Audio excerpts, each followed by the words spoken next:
मैं doctor Sulakshmi Toshniwal, head of the department business administration, SD government college, Beawar, Rajasthan. नमस्कार।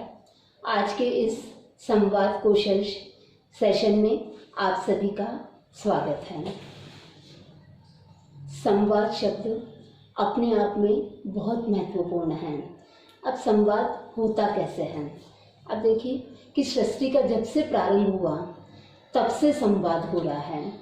जहाँ दो या दो से अधिक मानव होंगे तो उनके बीच में कोई ना कोई कन्वर्सेशन होगा, और जब उनके बीच में कोई कन्वर्सेशन होगा, एक अपनी बात कहेगा तो दूसरा उसकी बात को सुनेगा। तो यही जो बातचीत का सिलसिला है, यही संवाद है। तो इस संवाद को किया कैसे जाए? तो इस संवाद को अपनी बात को कहना, और इस तरीके से अपनी बात को कहना कि सामने वाला पर्सन जिसको कि अपन अपनी बात कहना चाहते हैं वो अपनी बात को सुनने के लिए तैयार हो जाए। वो व्यक्ति कोई भी हो सकता है, अपना परिवार का कोई सदस्य हो सकता है, अपने समाज का कोई मेंबर हो सकता है, अपने ऑफिस का कोई स्टाफ मेंबर्स हो सकता है, अपना बॉस हो सकता है, अपना सबऑर्डिनेट हो सकता है।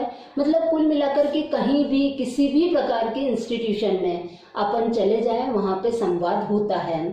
तो उस संवाद को करने के लिए अपन अपने मुंह से कुछ शब्द बोलते हैं। तो वो शब्द बोलते हैं तो उन शब्दों की भाषा क्या हो? तो क्या अपन केवल भाषा का संवाद करता है, केवल भाषा को कम्युनिकेट करता है? जी नहीं, अपन केवल पेन का उपयोग नहीं करता है, केवल वर्बल अपन बोलते नहीं हैं। अपन उसके साथ में अपने हाथों के एक्शंस देते हैं, कुछ साइंस देते हैं। मतलब कुल मिला के अपन अपनी कुछ बॉडी लैंग्वेज भी साथ में देते हैं। और अपन जिस व्यक्ति को अपना मैसेज दे रहे हैं तो वो व्यक्ति वो कौन है, हमें उसको क्या मैसेज देना है, सबसे पहले अपने आप को अपना उद्देश्य तय करना होगा कि हमें उसको कहना क्या है। और जिस समय ये जो प्रथम स्टेप है कि अपन अपनी इस स्टेज को समझ जाएं कि हमारा उद्देश्य क्या है, हमको कहना क्या है, इसका मतलब समझो कि हमने सफलता की प्रथम सीढ़ी चढ़ ली है। तो जब हमने प्रथम सीढ़ी चढ़ ली है तो अब अपना उद्देश्य तय हो गया। अब ये डिसाइड करना है कि अपनी भाषा क्या हो, उसको किस समय पर वो मैसेज देना है, वो जो मैसेज है वो किस रूप में देना है। क्या उसे मौखिक रूप से संदेश देना है, क्या उसे रिटर्न में संदेश देना है, क्या उसे किसी भी नेटवर्किंग के माध्यम से देना है, क्या उसे अपना कोई साइन बताना है, अपना कोई बॉडी एक्सप्रेशन, अपना आई एक्सप्रेशन, ये कोई इस तरह के एक्सप्रेशंस बताना है कि जिससे वो अपनी बात को समझ जाए। तो ये सब पहले डिसाइड करना होगा।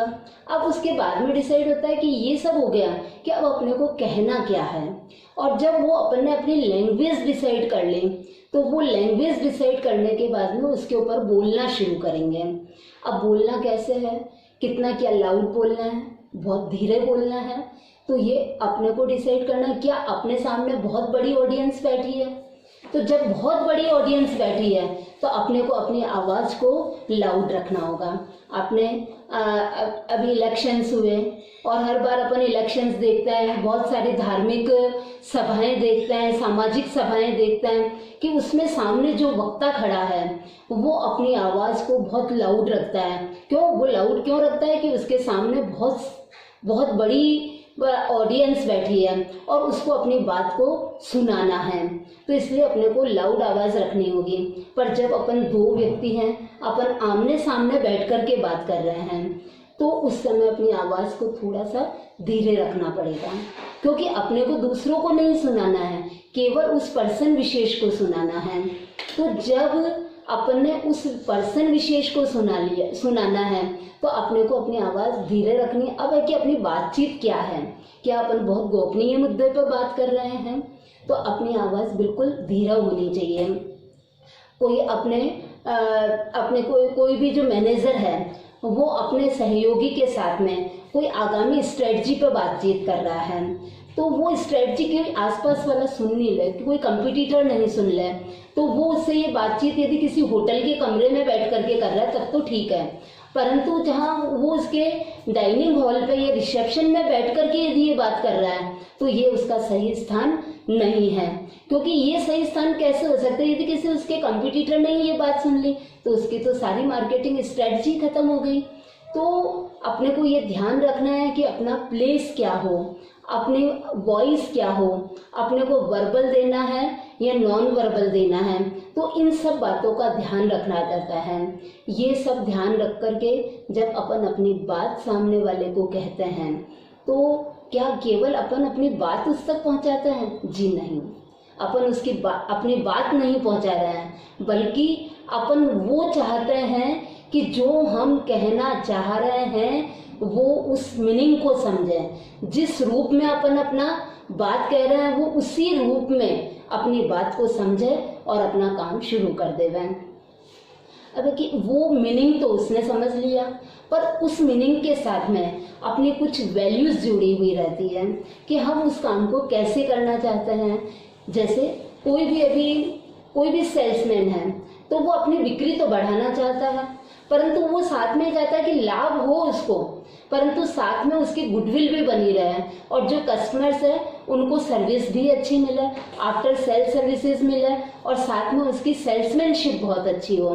तो दो प्रकार के सेल्समैन हो सकते हैं। एक सेल्समैन है कि जो वन टाइम बहुत अच्छी सेलिंग कर सकता है, परंतु दूसरा सेल्समैन है वो वन टाइम उसकी सेलिंग कम होगी, परंतु उसने जिन जिन कस्टमर से बात करी है वो कस्टमर्स उसके पास में दोबारा आएंगे, और दोबारा आएंगे मतलब वो उन्होंने उसकी सेल्समैनशिप उसके दिमाग में छा गई है, और जब उसके दिमाग में उतर गई है वो सेल्समैनशिप तो इसका मतलब है कि वो आएंगे, आकर के उससे सामान खरीदेंगे। तो आप देखिए दोनों में से कौन सा सेल्समैन ज़्यादा अच्छा रहा, पहले वाला जिसने वन टाइम सेलिंग करी या दूसरा वाला जिसने की होल लाइफ उसको अपना बना लिया कस्टमर को। और आप देखिए वो कस्टमर केवल वो कस्टमर अपना नहीं बनता है, बल्कि एक मानव स्वभाव है कि कोई भी व्यक्ति अपने साथ में कोई भी अच्छा होता है या कोई भी बुरा होता है, वो अपने संबंधियों को, अपने मित्रों को, अपने परिचितों को उसके बारे में अवश्य बताता है। आप देखिए कि यदि उसने बताया जाकर के कि मैंने जाकर के बोल दिया था कि मेरे को अभी कुछ नहीं खरीदना है, केवल मैं देखने के लिए आई हूँ, और उसने कहा कि नहीं मैडम आप देखिए, आप बहुत आराम से देखिए, और वो मेरे सामने सामान फैलाता गया। और जब ये बात हुई तो इसका मतलब है कि मैंने सोचा कि अब जब मैं ये सामान खरीदूंगी मैं इसी सेल्समैन से खरीदूंगी। पर मैं दूसरी शॉप पर गई और उसने मेरे को कहा, मैंने 2 सामान पर रिजेक्ट कर दिया, उसने कहा आपको खरीदना है या नहीं खरीदना है। तो इतने तल्ख आवाज में बोला, तो मेरे को सामान खरीदना था पर मैंने नहीं खरीदा और मैं लौट करके आ गई। तो हर व्यक्ति चाहे वो गरीब हो अमीर हो, उसे छोटा सामान खरीदना है, उसे बड़ा सामान खरीदना है, पर हर व्यक्ति अपना आत्मसम्मान चाहता है। तो आप ध्यान रखिए जब भी किसी को कोई भी मैसेज कन्वे कर रहे हैं तो उसके साथ में उसका सेल्फ ईगो बनाए हुए रखिए। वो और जो सामने वाला कस्टमर है, चाहे वो बच्चा है, चाहे बुजुर्ग है, चाहे कोई भी मेल फीमेल कोई भी हो, आप अपनी संयम के साथ में उससे व्यवहार करिए और उसके साथ में उसी उम्र के अनुसार उससे बात करिए, तो वो अपनी बात को ज़्यादा अच्छी तरह से समझ पाएगा। तो देखिए अपन ने देखा कि जब 2 या 2 से अधिक पक्षकारों के बीच में कोई भी बातचीत होती है तो ये बातचीत है संवाद। और जब इसमें अपन कुशलता का पुट डाल देते हैं कि उस संवाद को अपन अट्रैक्टिव बना देते हैं, तो ये अट्रैक्टिव बनाना ही संवाद कुशलता है कि अपन ने परिस्थितियों को समझा और उन परिस्थितियों के हिसाब से काम करना शुरू कर दिया। अब अपना इसमें काम क्या है, बोलना है, लिखना है, एक्शंस करना है, या कोई भी अपना इससे इशारा करना है, किसी भी प्रकार का साइन देना है। और जब अपन ने ये सब कर लिया मतलब अपन ने अपना काम पूरा कर दिया है। आप देखिए इसका प्रभाव अपने जिसको जो रिसीवर है यानी कि जो कि अपना व्यक्ति अपना मैसेज प्राप्त कर रहा है उसके ऊपर लॉन्ग लाइफ इफेक्ट डालेगा और वो काम करने के लिए तैयार हो जाएगा। अब आप देखिए कि दो दोस्त हैं। अब दो दोस्त हैं, बहुत अच्छे दोस्त हैं। अब उनकी आज इच्छा थी, एक दोस्त की इच्छा हुई कि आज मूवी देखने को चलता है। तो बहुत सामान्य सी इच्छा है, ये कोई बहुत बड़ी इच्छा नहीं है। तो उसने अपने दोस्त को कहा कि अरे क्या तुम आज मूवी देखने को चलोगे? पर जिस समय उसने उस दोस्त को कहा तो वो अरे यार मैं मूवी देखने आज नहीं चल सकता। तो उसने कहा अरे तुम तो हमेशा मूवी के लिए तैयार रहते हो, आज ऐसा कैसे हो गया? तो चूंकि उसने मूवी के लिए मना कर दिया और उसने बल्कि और ये बोला कि अरे तुमको तो दिन भर मूवी देखना लगता है, ये कोई टाइम है मूवी देखने का? ये बात उसने क्यों कही? क्योंकि उसने ये नहीं देखा, उसने उसके दोस्त ने, कि उसने जब उस अपने दोस्त को ये बात कही है मूवी देखने को जाना, उस समय उसकी पारिवारिक स्थिति सही नहीं थी। उसके घर पे उसके पेरेंट्स की शारीरिक स्थिति अच्छी नहीं थी, वो बीमार थे। तो उस समय उसको मूवी देखने की बात सुनना अच्छा नहीं लगा, और जबकि ये बात उसके दोस्त को मालूम थी। तो क्या उस समय ये बात बोलना सही है? बिल्कुल सही नहीं है। पर यूं ही सामान्य समय में जैसे किसी का रिजल्ट आया है और रिजल्ट दोस्तों का बहुत अच्छा है, उस समय वो बोलता है कि चलो अपन पिकनिक पर चलते हैं, अपन मूवी भी देखेंगे, एक दिन कहीं घूम करके आएंगे। तो वो एकदम से तैयार हो जाएगा, क्योंकि उसने उसकी मनोस्थिति को देखा और उसकी उस मानसिक स्थिति को देख करके अपनी बात कही। तो दोनों सेम स्थिति में थे, दोनों ने एक दूसरे की स्थिति को देखा और अपनी बात कही। तो इसका रिजल्ट हुआ कि वो उसके जो उसका भाव था उस भाव के साथ में वो सहमत हो गया, और सहमत होकर के उसने कार्य करना प्रारंभ कर दिया। तो ये सम्मति और ये जो भाव है ये अपन देख सकते हैं। अब मैं आपको एक एग्जाम्पल बताऊंगी। महाभारत तो आपने सबने देखी है, अपने टीवी सीरियल्स भी देखे हैं और खूब कहानियाँ सुनी है महाभारत के बारे में। तो आपको महाभारत का युद्ध अभी स्मरण हो रहा होगा। तो महाभारत का जो युद्ध है वो बहुत प्रसिद्ध युद्ध है। तो आप देखिए कि महाभारत के युद्ध में दो पक्षकार होते हैं, एक पक्षकार है पांडव और दूसरे पक्षकार है कौरव। तो दोनों पक्षकार जब युद्ध के लिए तैयार हो जाता है और युद्ध मैदान में दोनों तरफ की सेनाएं सज जाती हैं, उस समय आप देखिए कि क्या होता है। और कीर्ति से और उसके बादल चारों ओर से मान करके सारे भरतवंश का अपमान किया है कि तू है तो वो जेष्ठ पिताश्री का जेष्ठ पुत्र है ना। ये तो बड़े खेद की बात है कि भूमि के एक टुकड़े के लिए हम लोग कोई लाशक बनने को तैयार हो गए। हे शांति दे, यदि सब कुछ खोकर भी मुझे शांति मिले और मैं कुल के नाश के पाप से बचाऊं, तो ये शांति बहुत सस्ती है केशव, ये शांति बहुत सस्ती है।